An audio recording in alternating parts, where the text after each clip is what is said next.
વાડીમાં આંબો છે, ઘણા વર્ષોથી આવે છે, એની થોડીક માહિતી આપજો. આ ઝાડ છે સીસમનો, અને ઓલી જૂની આપણી કહેવત છે શાક સીસમ ને સોનું જુગમાં ના થાય જૂનું. અને પોપૈયા તો એકદમ થાય અમારી વાડીમાં, આ કોઈ વાવેલા નથી જ્યાં. તો જય માતાજી મિત્રો બધાને.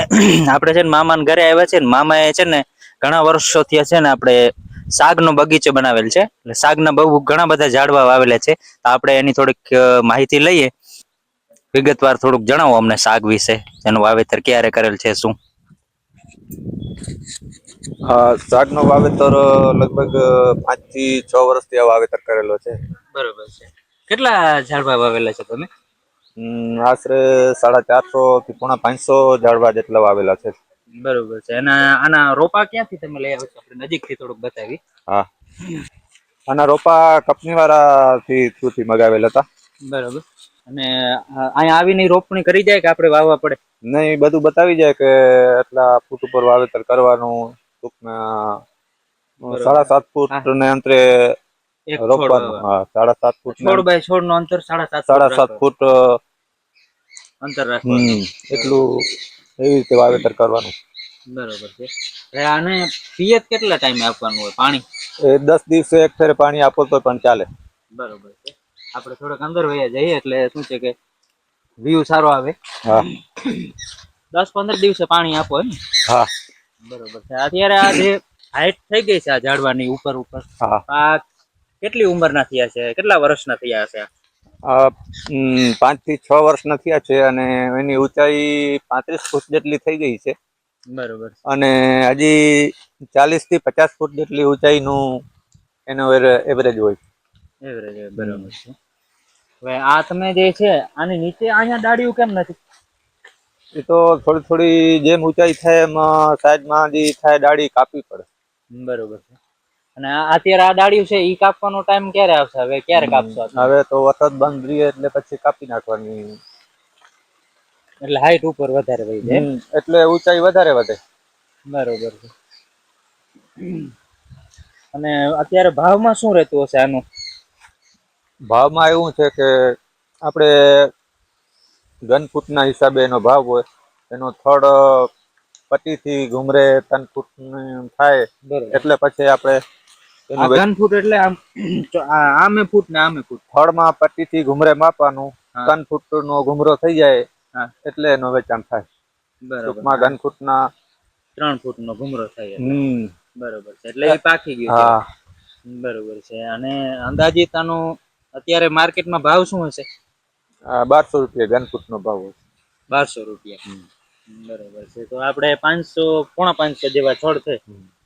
તો અંદાજિત કેટલું ઉત્પાદન થવું જોઈએ આમાંથી? અને કેટલા વર્ષે એનું ઉત્પાદન આપણે કટિંગ કરી શકીએ? હવે એમાં એવું છે કે એની જાડાઈ ને ઊંચાઈ ને જે પ્રમાણે હોય એ પ્રમાણે એનો ભાવ મળે. હા. પછી વધારે પાણી આપે તો ટૂંકમાં 2 વર્ષ વહેલો પાક આવે, નકર પછી 2-4 વર્ષ વધારે લાગે. માહિતી ઉપર આધાર છે. જો કે પાણી વધારે આપી તો 2-3 વર્ષ વધારે જલ્દી મોટા થાય, જાડા થાય એટલે વેચાણ થાય. બરાબર છે.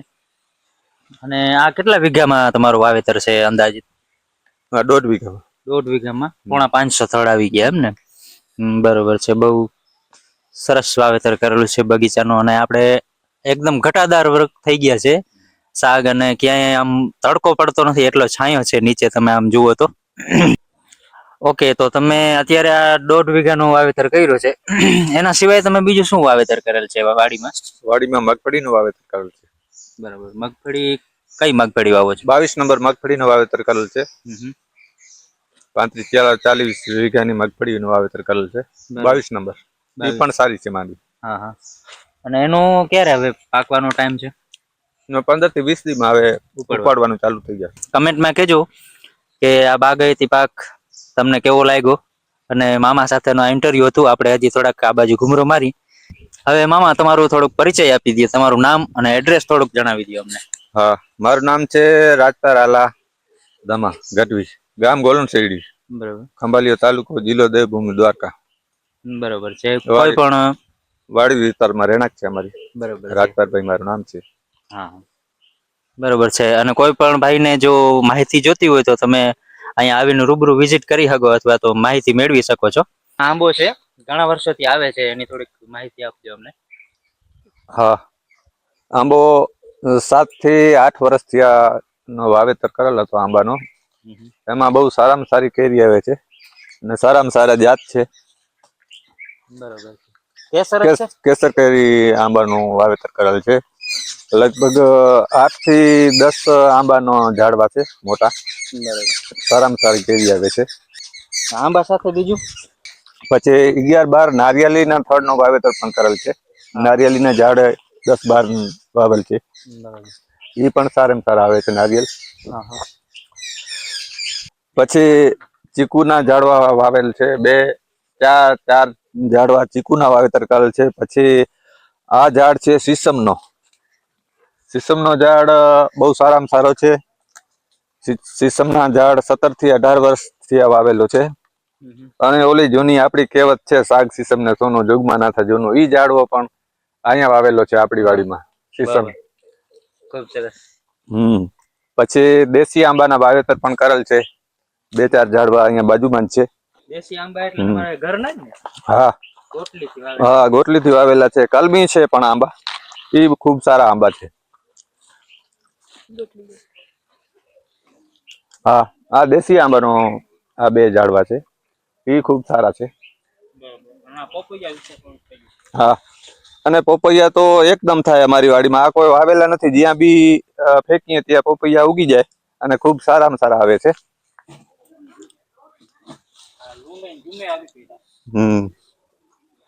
બહુ સરસ. હમ. 2-2 કિલોના વજનમાં હશે ને? હા. આ બાજુના આંબા છે? હા, એ બાજુના કલમી આંબા છે. કેસર કેરી આવે બધામાં. આ કલમી આંબા છે આ બધા. ગયા વર્ષે આવ્યા હતા? હા, ગયા વર્ષે ફૂલ આવ્યા હતા. હવે આ આપણે કલમી બોયડી છે. એપલ જાત કહેવાય. બોર ઠળિયા વગરના બોર થાય. આ બોયડી છે કલમી. એ સારામાં સારા છે. આ આંબલાનો ઝાડ છે. વાહ, આંબલા છે? હા, આંબલાનો ઝાડ છે. હજી આવતા નથી. થોડોક ઝાડ ઝીણો છે એટલે. પણ હવે 12 મહિનામાં આવી જાય એવું છે. પછી આગળ છે આપણે પારા કહેવામાં આવે. મારા પહેરે ડોકમાં પારા જે આવે, કોઈ સાધુ સંતો પહેરે, કોઈ અમુક માણસો ભક્તો પણ પહેરે. આ પારાનો ઝાડવું કહેવામાં આવે છે. એમાં મોતી થાય છે પારાના. આ બધા ફૂલ છોડ? આ બધો ફૂલનો બગીચો છે. બધી જાતના ફૂલ થાય. બરોબર. આ સીતાફળી કેતી ને કેટલા વર્ષની થઈ? સીતાફળી તો 2 થી 3 વર્ષની થઈ. અને એમાં પણ ફળ સારામાં સારા આવે છે. સીતાફળી તો અમારે ઘણી વાવેલ છે. 8-10 ઝાડવા છે. પણ આ સારામાં સારો રોપ છે. અને એમાં મોટી જાતના સીતાફળ આવે છે. અને એકદમ સારા મીઠા ફળ થાય છે. અને હા, અને આમાં એક ઝાડમાં 86 ફળ આવેલા છે સીતાફળના.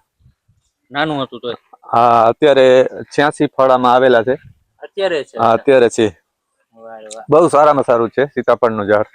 બીજું મેં એક આમાં જોયું, તમે આ જોડો ટીંગાડવાનો મતલબ શું હશે? એ તો છે ને, આમ ફળ વધારે દેખાય એટલે ઓચિતાનું કોઈ પણ માણસને એમ ના થાય, ઓહો આ ઝાડવામાં આટલા બધા ફળ છે. એટલે ટૂંકમાં એને ઝાડવાનું નજર ના લાગે, બેલેન્સ રહે એનું. બરોબર છે. એટલે એ રાખવામાં આવ્યું છે. જૂની માન્યતા પ્રમાણે. હા હા, બરોબર છે. જૂનું આમ તો બહુ એવું નથી, પણ થોડું ઘણું આપણે માનવું પડે. પછી આ સીતાફળીની બાજુમાં આ ઝાડ શેનું છે, બાંબુ જેવું? આ આપણે સોપારીનો ઝાડ છે. અને બીજું આ પણ સોપારીનું ઝાડ છે. આ સોપારીનું ઝાડ છે. આમાં એક લોંબે આવેલી છે. આ સોપારીના ઝાડની લોમ છે. વાહ વાહ. અને લગભગ કેટલા વર્ષના છે આ ઝાડ? 4 થી 5 વર્ષથી આ ઝાડવાને. હવે સોપારી આવવાની તૈયારી છે. લોંબે આવી ગઈ છે. અને ઝાડવા એકદમ સરસ અને સારા લાગે. બીજા નંબરમાં સોપારી આવે, કામ આવે, ઉપયોગી ઝાડવા છે. અને આમ સારા લાગે. ખુબ સરસ. તો આ હતા આપણા રાજપર મામા. એમની વાડીનું આપણે ઇન્ટરવ્યુ લીધું અને શાક બગીચો આંબા બધું જોયું. હજી આપણે આગળ થોડોક વધારીએ વ્લોગને, અને કમેન્ટમાં કરજો તમને કેવો લાગ્યો આખો વ્લોગ. આપણે આ શેરડીનું વાવેતર ક્યારથી કરેલું છે તમે? શેરડીનું વાવેતર વૈશાખ મહિનામાં કરેલું છે. બરોબર. ને કેટલા એરિયામાં વાવેલું છે આ? આ તો અડધા વીઘા જેટલું વાવેલ છે. બરોબર છે. અને આના જે કેટલા મણનું વાવેતર કરેલ છે? 12 થી 15 મણ જેટલું વાવેતર કરેલ છે. બરોબર છે. અને આ આપણે વાવવા માટે કે ઘરને ખાવા માટે જ વાવેલી છે? એ તો ખાવા માટે, પછી વધે એ પાછી વારી વાવી દેવાની, બરોબર. એટલે ચાલુ રહીએ. બરોબર છે. એટલે આપણે ઘરનું ખાવાનું હાલ્યા રાખે. હા, હાલ્યા રાખે, પાછું વધે એટલે બીજો વરી વીઘા નો વાવી દઈએ, એટલે કાયમી આ શેરડી છે એ ઉત્તમ વસ્તુ છે. હા, 100%. કુદરતી રીતે આપણે મિષ્ટાન આમ ડોક્ટર ઘણાને મનાઈ કરતા હોય કે ડાયાબિટીસ વાળાને ખવાય નહીં, એ લોકો આ ડાયરેક્ટ શેરડી ખાઈ શકે. હા, કેમ કે એ કુદરતી વસ્તુ છે. તો મિત્રો, આ આપણા રાજપરમાં હતા એની વાડીનો આપણે વ્લોગ બનાવ્યો. અને તમને વ્લોગ કેવો લાગ્યો કમેન્ટમાં લખજો. બધાને જય માતાજી. અને તમારા ગ્રુપમાં શેર કરજો, સબસ્ક્રાઇબ કરજો અને ફોલો કરી નાખજો ઇન્સ્ટાગ્રામમાં. બધાને જય માતાજી.